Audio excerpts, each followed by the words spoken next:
ایک چوہے نے ہیرے کو نگل لیا اور ہیرے کے مالک نے چوہے کو مارنے کے لیے ایک شخص سے رابطہ کیا۔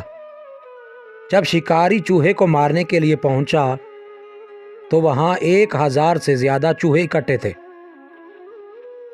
مگر ایک چوہا سب سے الگ بیٹھا ہوا تھا۔